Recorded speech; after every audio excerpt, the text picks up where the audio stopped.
Hello students, now we have to start the chapter that is money and credit, है ना, economics की book से third chapter. Okay, तो इसमें अभी तक हमने पढ़ा था कि जो एक्स्ट्रा कैश होता है उसे क्या करते हैं हम लोग, that we are deposited in the bank, और बैंक में डिपॉजिट करने का हमें ये फायदा मिलता है, एक तो हमारा पैसा जो है दैट इज सेफ, है ना, चोरी वोरी होने का कोई डर नहीं, प्लस बैंक हमें उसके ऊपर थोड़ा सा इंटरेस्ट भी देता है ना। घर में रखा हुआ तो पैसा कभी भी बढ़ेगा नहीं, वो उतना ही रहेगा, लेकिन बैंक से हमारा पैसा थोड़ा जो है वो ज़्यादा नहीं, बट थोड़ा बहुत तो इंटरेस्ट मिलकर थोड़ा बढ़ जाता है, ठीक है। और जब भी ज़रूरत हो तो डिमांड डिपॉजिट के थ्रू हम उसको विड्रॉ कर सकते हैं, ठीक है, या किसी को पेमेंट करना है तो थ्रू द चेक पेमेंट कर सकते हैं, है ना। और आजकल तो ऑनलाइन कई सारे तरीके हो चुके हैं जिसके थ्रू हम अपने बैंक अकाउंट से पैसा डायरेक्ट पेमेंट कर सकते हैं, हमें कैश विड्रॉ करने की ज़रूरत नहीं होती, ठीक है। अब ये जो बैंक हमें फैसिलिटी दे रहा है, हमारा पैसा सेफ भी रख रहा है, हमें इंटरेस्ट भी दे रहा है, ठीक है। फिर इस पैसे को सेफ रखने के लिए उसने कुछ एम्प्लॉयज़ भी रखे हुए हैं, है ना, बिल्डिंग ले रखी है रेंट पे, गार्ड्स रखे हुए हैं, बहुत सारे इक्विपमेंट्स की भी ज़रूरत होती है उनको, तो इतना सारा खर्चा बैंक कर रहा है, तो इसमें बैंक को क्या फ़ायदा है? हाँ, बैंक को कुछ फ़ायदा होगा तभी तो बैंक हमारे लिए इतना कुछ करेगा, या हमारे फ़ायदे के लिए ही इतना सारा खर्चा कर रहा है बैंक? बैंक को भी फ़ायदा होता है। क्या होता है कि जो हम पैसा जमा करा रहे हैं, यानी जो हमारा डिपॉजिट है, उसी पैसे को ये बैंक आगे एज अ लोन दूसरे लोगों को दे देता है, उधार, है ना, लोन के रूप में उधार दे देता है। अब क्या होता है कि जो लोन दिया गया है उस लोन का इंटरेस्ट रेट थोड़ा ज़्यादा होता है, और हमें जो दिया जाता है इंटरेस्ट वो बहुत ही कम होता है उसके कंपैरिजन में, यानी बीच का जो इंटरेस्ट आ रहा है that is the income of the bank, ठीक है। इसको हम एक बार डिटेल में समझते हैं, ठीक है। तो आज हम पढ़ेंगे लोन एक्टिविटीज,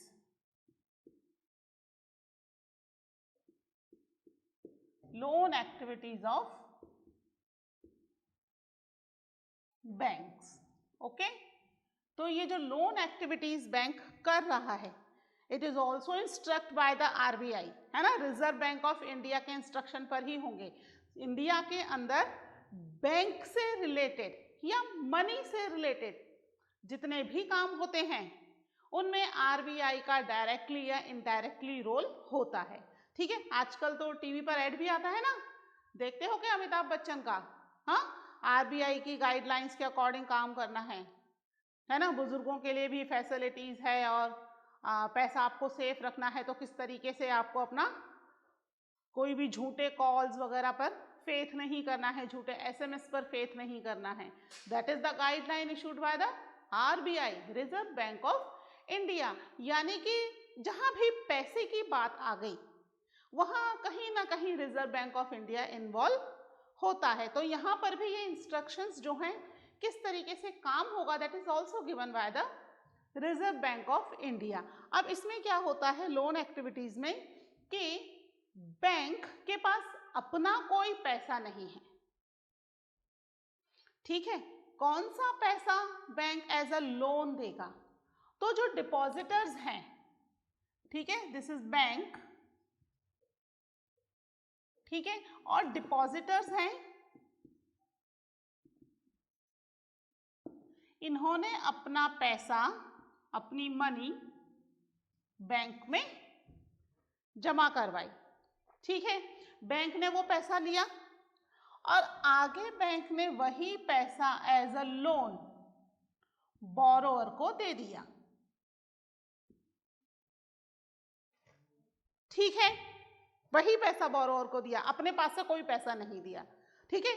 उसके बाद इस लोन पर इन्होंने इंटरेस्ट भी लगाया,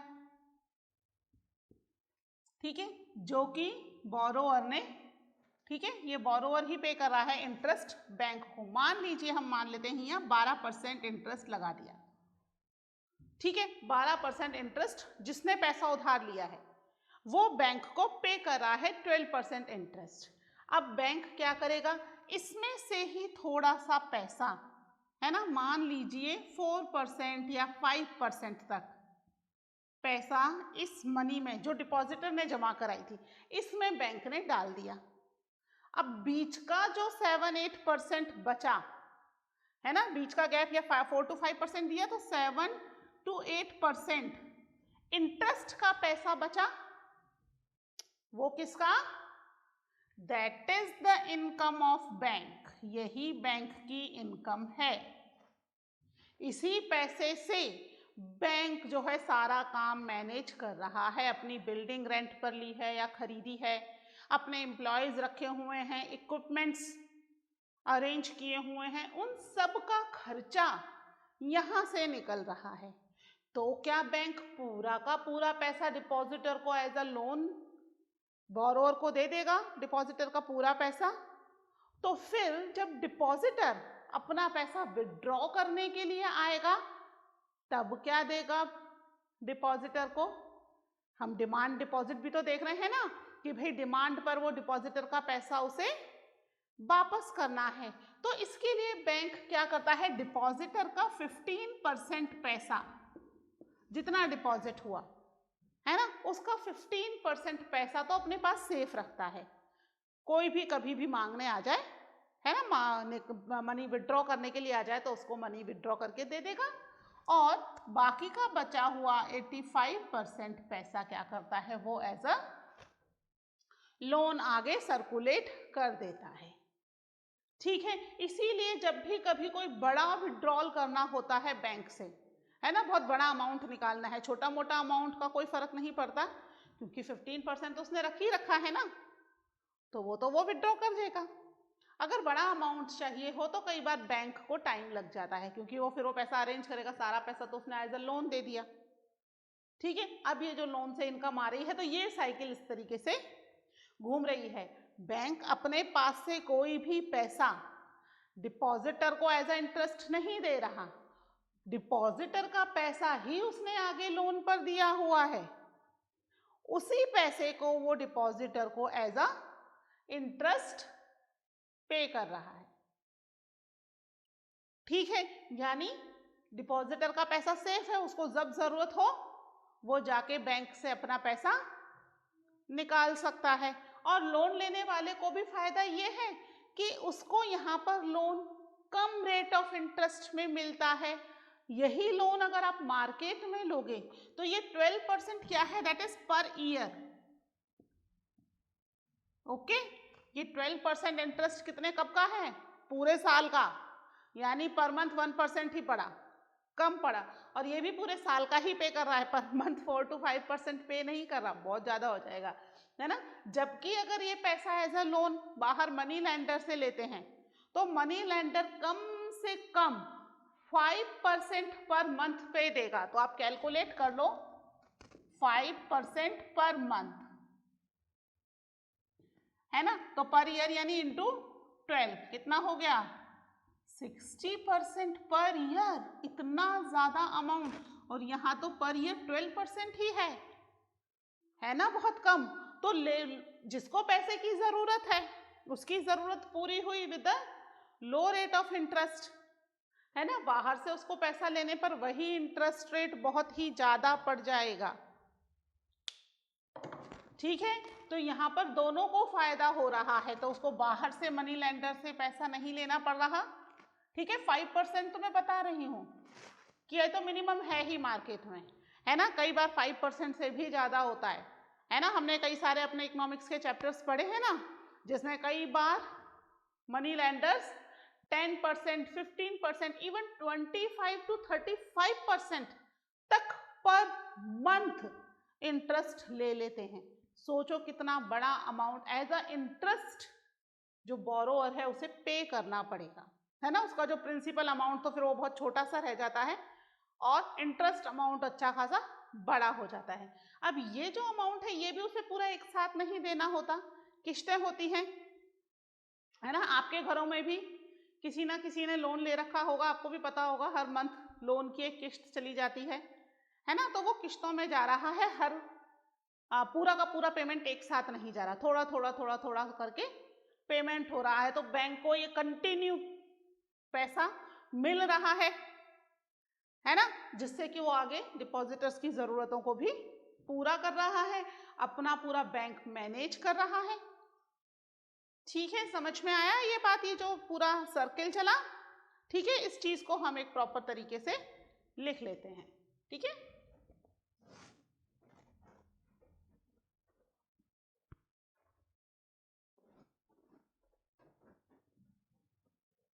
ये 15% और 85% जो मैंने आपको बताया है कि भाई 15% रखते हैं, ये कई बार टाइम टू टाइम चेंज भी हो जाता है ना। इट्स नॉट फिक्स, कि फिक्स ही नहीं है कि 15% ही डिपॉजिटर्स के लिए रखा जाएगा और 85% लोन दिया जाएगा, है ना। इट्स नॉट फिक्स, चेंज हो जाता है कई बार।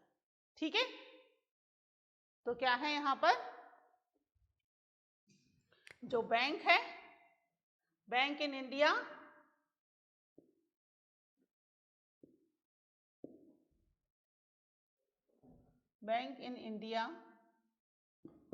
hold 15% of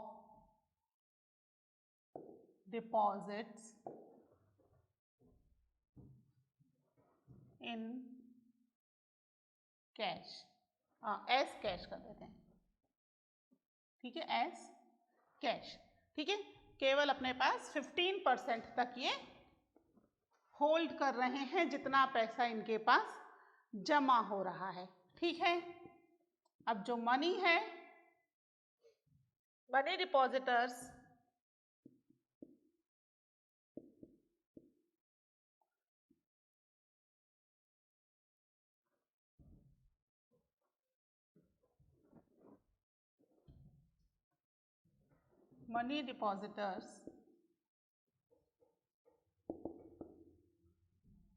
came to withdraw cash. ठीक है, वो अपना कैश जब निकालने आएगा,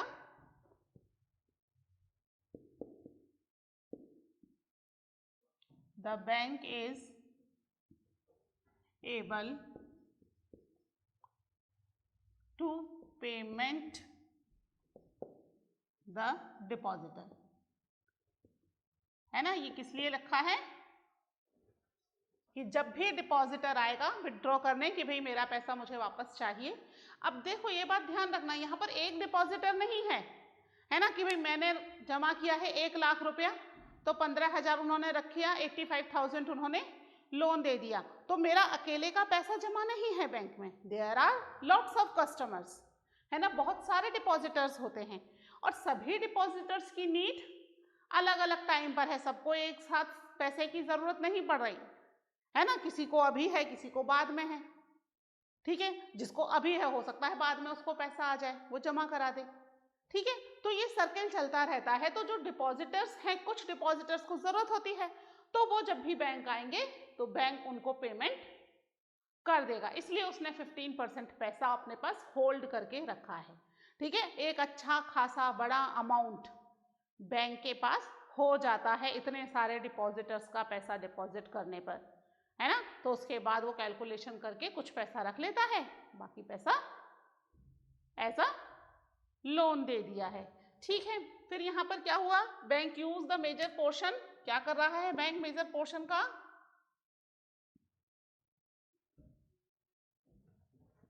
bank use the major portion of the depositors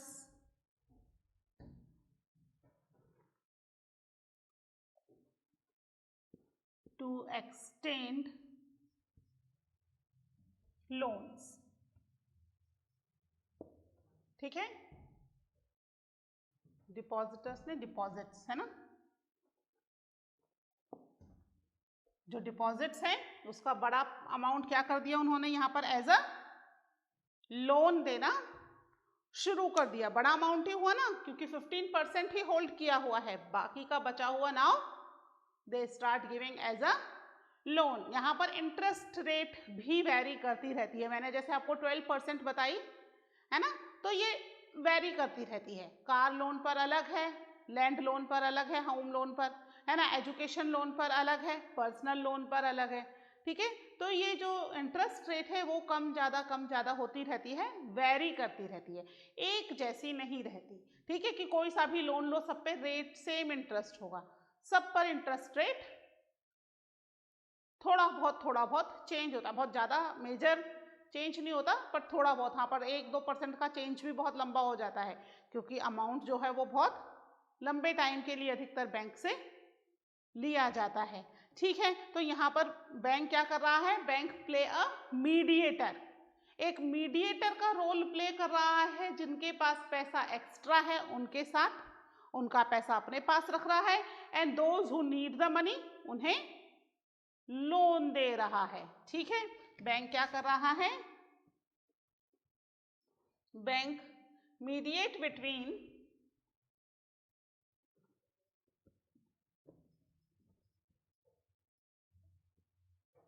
between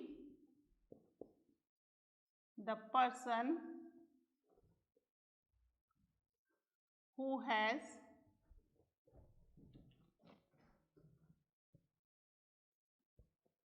surplus funds, ठीक है, जिनके पास सरप्लस फंड्स हैं, क्या कहेंगे सरप्लस फंड्स वालों को, द डिपॉजिटर्स, है ना, यही तो पैसा क्या कर रहे हैं, डिपॉजिट कर रहे हैं, and those who need the money, कौन कहलाएगा वो जिसको मनी की जरूरत है, द बोरोअर, ठीक है, जिसको पैसे की जरूरत है वो बोरोअर कहलाएगा। तो इनके बीच में यहाँ बैंक क्या कर रहा है, it play a role as a mediator, है ना, कि भाई जिनके पास एक्स्ट्रा मनी है उनका पैसा डिपॉजिट कर रहा है, जिनको फंड्स की जरूरत है या मनी की जरूरत है उनको पैसा दे रहा है, ठीक है। बैंक का भी फायदा, डिपॉजिटर का भी फायदा, बोरोअर का भी फायदा, तीनों को ही फायदा हो रहा है ना। कैसे हो रहा है तीनों को फायदा, डिपॉजिटर को इंटरेस्ट मिल रहा है और पैसा सेफ है, बोरोअर को पैसा मिल रहा है उधार प्लस इंटरेस्ट रेट मार्केट से कम है ना, जो उसे बाहर से मिलेगा।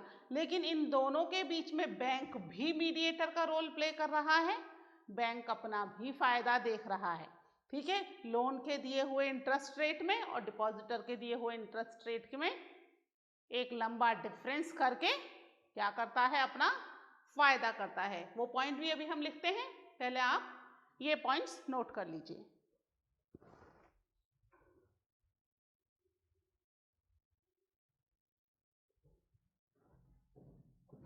ठीक है। आई थिंक आपको समझ में आ गया होगा किस तरह से बैंक की प्रोसेसिंग चल रही है ना, बिना कोई पैसा खर्च किए बैंक अर्न भी कर रहा है और क्या कर रहा है, लोगों को फायदा भी दे रहा है, दोनों काम कर रहा है,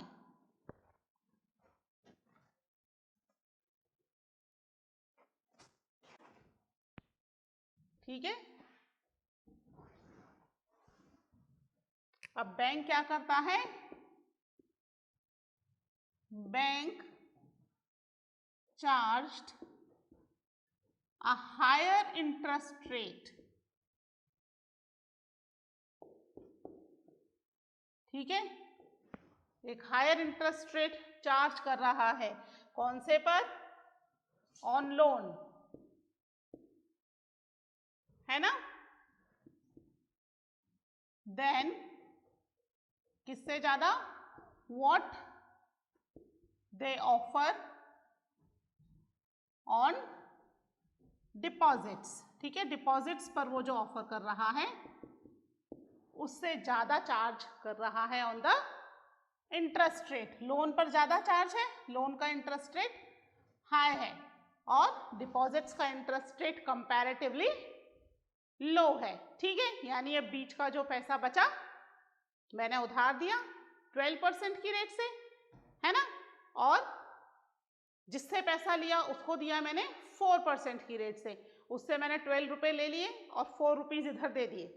बीच में जो 8 रुपये बचे दैट इज द इनकम, वो मेरी इनकम हो गई। तो वो क्या हुआ, बैंक की इनकम हो गई है। ठीक है, ठीक है। द डिफरेंस बिटवीन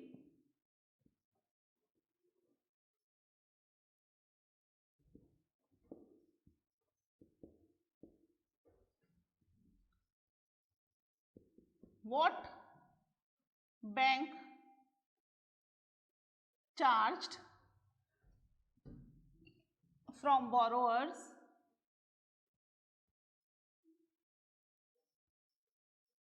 and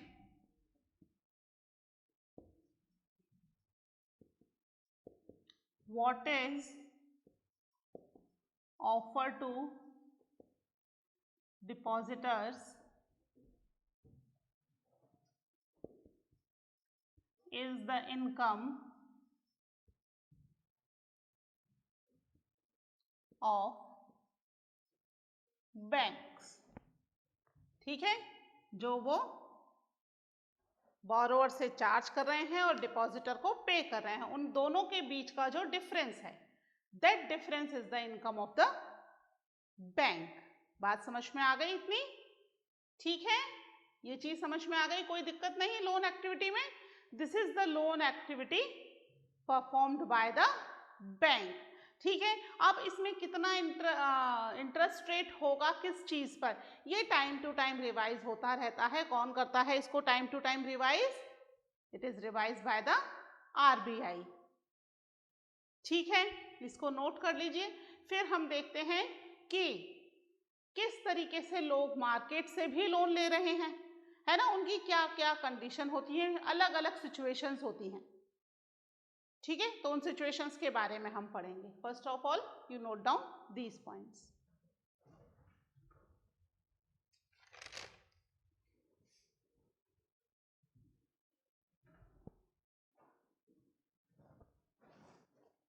इसे रब कर रही हूं मैं।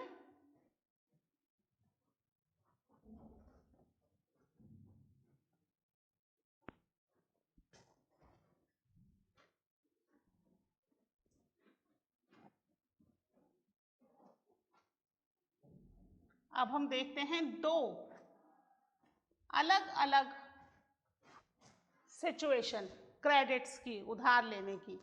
ठीक है,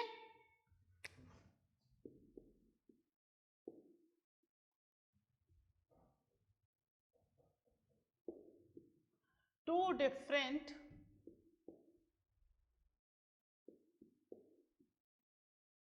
क्रेडिट सिचुएशन। ठीक है, दो अलग अलग क्रेडिट सिचुएशन हम यहाँ पर पढ़ेंगे। क्रेडिट सिचुएशन का मतलब क्या है कि लोन, ठीक है, किस तरीके से लोन लिया जा रहा है। जो लोन है ये डिपेंड करता है कि जो लेने वाला है उसने क्या चीज प्रॉमिस की है लोन लेते समय, है ना, और वो उसको फुलफिल कर पाया या नहीं कर पाया। तो हम यहाँ पे दो स्टोरी पढ़ लेते हैं। एक है सलीम की स्टोरी और दूसरी है स्वप्ना की। ठीक है, स्वप्ना की स्टोरी, दो जनों की स्टोरी है, सलीम और सपना। अब सबसे पहले हम डिस्कस करते हैं सलीम की स्टोरी। ठीक है, जो सलीम है he is a shoe manufacturer. ठीक है, कौन है?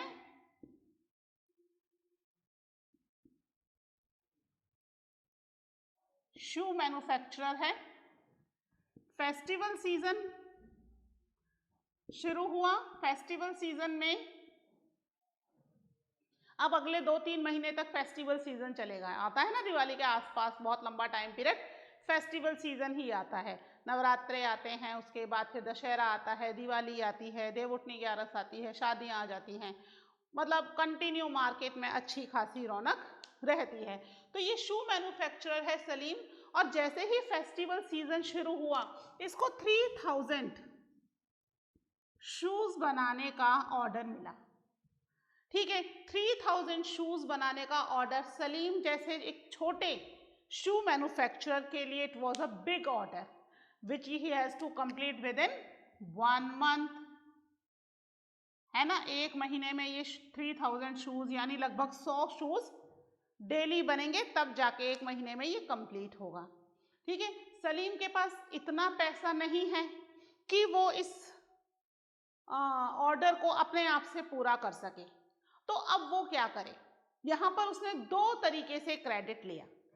ठीक है, शूज बनाने के लिए उसे कुछ एम्प्लॉयज चाहिए, है ना, जो पेस्टिंग वगैरह स्टिचिंग वगैरह कर सकें शूज की।